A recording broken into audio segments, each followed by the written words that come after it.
I have no need for your world." This is what Abu Dhar said to Caliph Uthman after he arrived in Medina, and a long dialogue took place between them. Uthman emerged from his conversation with his companion and from the news that poured in from all regions about the masses' support for Abu Dhar's views, with a correct understanding of the danger and strength of his call. He decided to keep him by his side in Medina, confining his residence there. Uthman presented his decision to Abu Dhar in a gentle and kind manner, saying to him, "Stay here beside me. You will be well taken care of." But Abu Dhar answered, "I have no need for your world. Indeed, he has no need for the world of people. He is from those saints who seek the richness of the soul and live life to give, not to take." He requested Caliph Uthman, may God be pleased with him, to permit him to go out to Al-Rabada, and he permitted him. And even in the heat of his opposition, he remained faithful to God and his messenger, preserving in the depths of his soul the advice that the messenger, peace and blessings be upon him, had directed to him, not to bear the sword. It was as if the messenger saw the entire unseen, Abu Dhar's unseen and his future, and gifted him this precious advice. Moreover, Abu Dhar could not conceal his displeasure when he saw some who were fond of igniting discord, taking his call as a pretext to satisfy their fondness and malice. One day, while he was in Al-Rabada, a delegation from Kufa came to him, asking him to raise the banner of revolt against the caliph.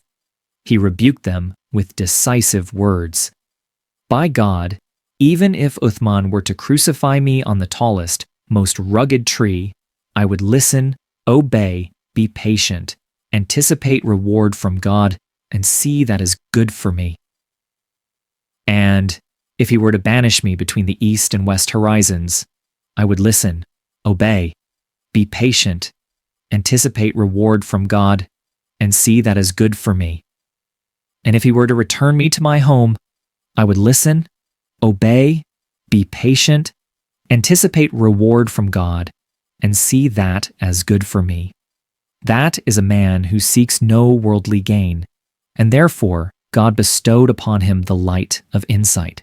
And thus, once again, he realized the calamity and danger inherent in armed strife, and avoided it.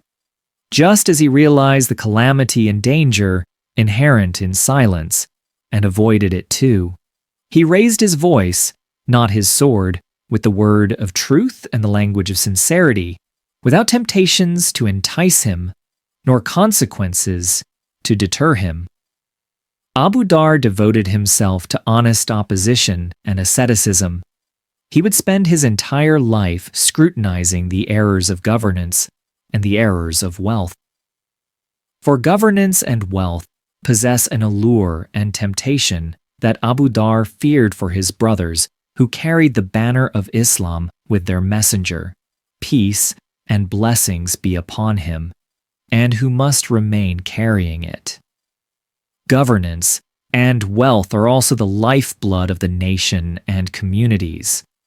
If deviation afflicts them, the destinies of people are exposed to certain danger.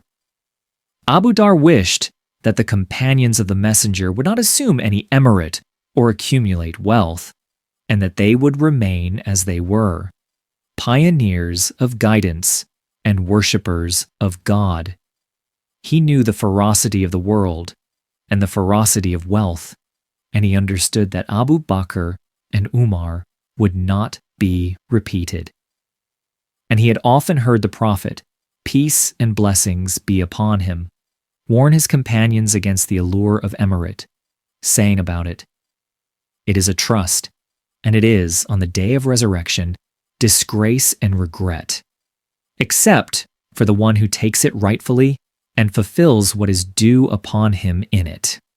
Indeed, the matter reached Abu Dhar to avoid his brothers, if not severing ties with them, because they had assumed emirates, and naturally, wealth and abundance became theirs.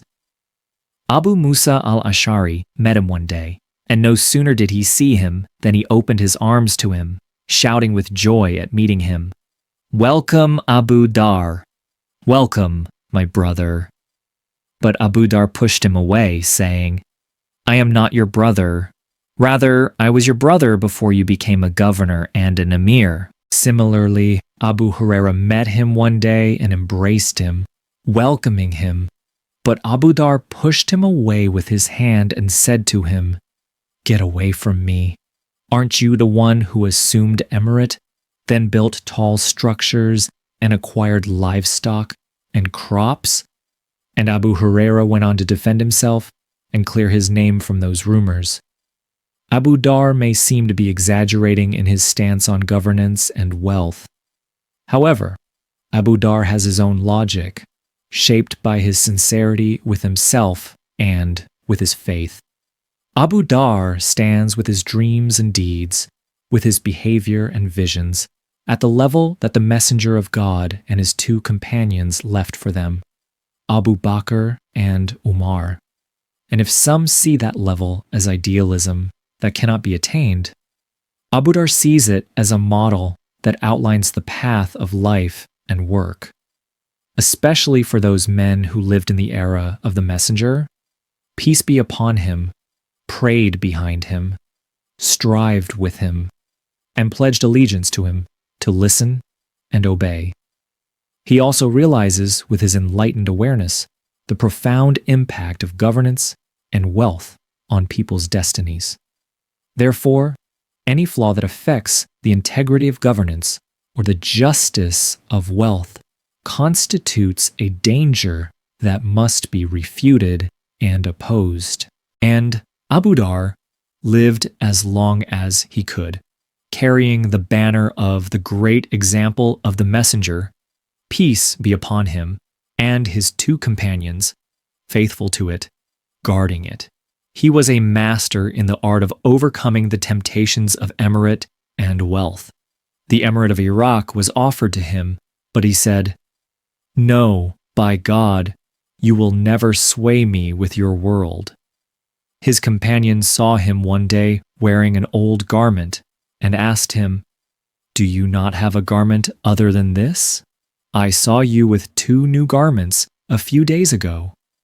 Abu Dhar replied, "O son of my brother, I gave them to someone who was more in need of them than I am." He said to him, "By God, you are in need of them."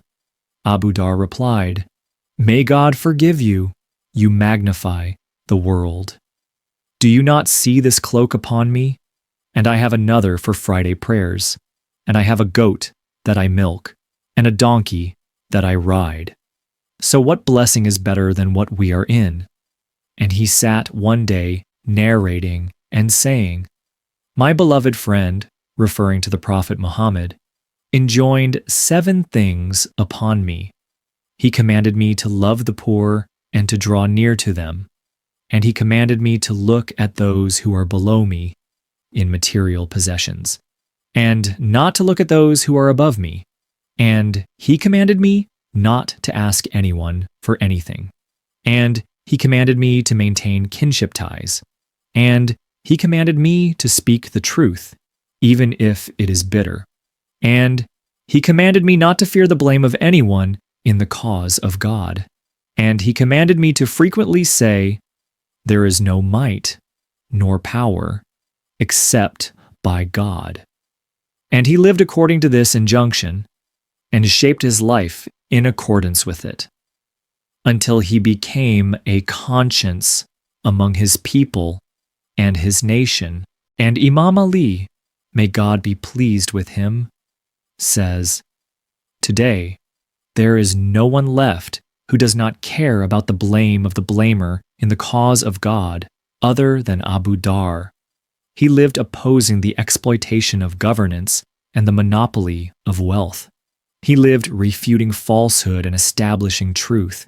He lived devoted to the responsibility of advice and warning. They forbade him from issuing fatwas, religious edicts, but his voice rose even higher with them, and he said to those who forbade him, "By the one in whose hand is my soul, if you were to place a sword upon my neck, and then I thought I could convey a word I heard from the messenger of God, peace and blessings be upon him, before you cut it, I would convey it." If only the Muslims had listened to his words and advice at that time. Then those fitness, civil strife, that later escalated in their affair and intensified in their danger and exposed unity, society, and Islam to dangers, would not have died in their infancy. There were no dangers more severe than those.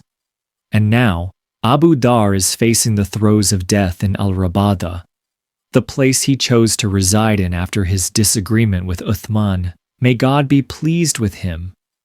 So, come with us to him to offer the departing Great One a farewell greeting, and to witness in his brilliant life the scene of its conclusion. This dark-skinned, frail woman, sitting beside him, weeping, is his wife. And he asks her, "Why the weeping when death is inevitable?" She replies, weeping, "Because you are dying, and I do not have a garment that would suffice as a shroud for you."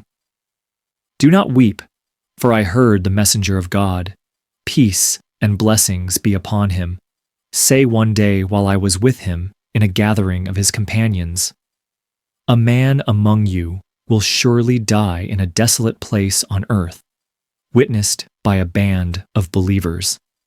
And everyone who was with me in that gathering died in a community and a village, and none remained of them except me. And here I am, dying in the wilderness. So watch the road, for a band of believers will surely appear to us. For by God, I have neither lied nor been lied to.' And his soul departed to God, and he was truthful." For this caravan hurrying through the desert comprises a group of believers, led by Abdullah ibn Masud, the companion of the Messenger of God. And Ibn Masud sees the scene before he reaches it, a scene of a body stretched out, appearing as if it were a corpse, and beside it a woman and a boy weeping. He reins in his mount, and the caravan with him, towards the scene, and no sooner does he cast a glance at the body than his eyes fall upon the face of his companion and brother in God and Islam, Abu Dhar, and his eyes overflow with tears, and he stands over his pure body, saying, "The messenger of God spoke the truth. You walk alone, and you die alone, and you will be resurrected alone." And Abdullah ibn Masud, may God be pleased with him, sits with his companions explaining that phrase with which he eulogized him. You walk alone, and you die alone, and you will be resurrected alone. This happened in the Battle of Tabuk, in the 9th year of Hijrah, and the messenger, peace be upon him, commanded preparation to meet the Romans, who had begun to plot against Islam and conspire against it. The days in which he called people to jihad were days of hardship and scorching heat. The journey was long, and the enemy was formidable, and a group of Muslims held back from going out, making various excuses, and the messenger and his companions set out. And whenever they went further in their journey, their hardship and fatigue increased. So a man would lag behind, and they would say, "O messenger of God, so-and-so has lagged behind." And he would say, "Leave him, for if there is good in him, God will bring him to you. And if it is otherwise, then God has relieved you of him." The people looked around one time, and they did not find Abu Dhar. And they said to the messenger, "Peace be upon him. Abu Dhar has lagged behind, and his camel has slowed him down." And the messenger repeated his first saying, "Abu Dhar's camel had weakened under the weight of hunger, thirst, and heat, and its steps faltered from exhaustion. Abu Dhar tried to urge it to hasten its pace with every trick and effort, but exhaustion was weighing down upon the camel. Abu Dhar realized that in this way he would lag behind the Muslims and become isolated from them. So he dismounted from the camel's back, took his belongings, carried them on his back, and walked on his feet, hurrying in the midst of a scorching desert to catch up with his messenger, peace be upon him, and his companions. And in the morning, when the Muslims had set down their baggage to rest, one of them looked and saw a cloud of dust obscuring behind it, the silhouette of a man hastening his pace. And the one who saw said, "O messenger of God, this is a man walking on a road alone." And the messenger, peace be upon him, said, "Be Abu Dhar," and they resumed what they were engaged in of conversation until the newcomer covered the distance that separated him from them, and then they would know who he was.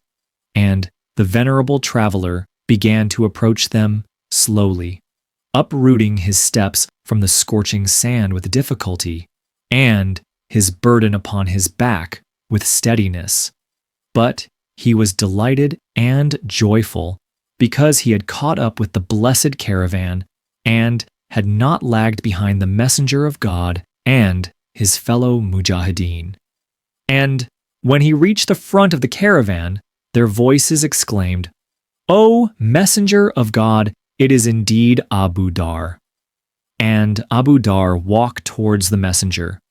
No sooner did the Prophet, peace and blessings be upon him, see him than a compassionate and consoling smile shone upon his face, and he said, "May God have mercy on Abu Dhar.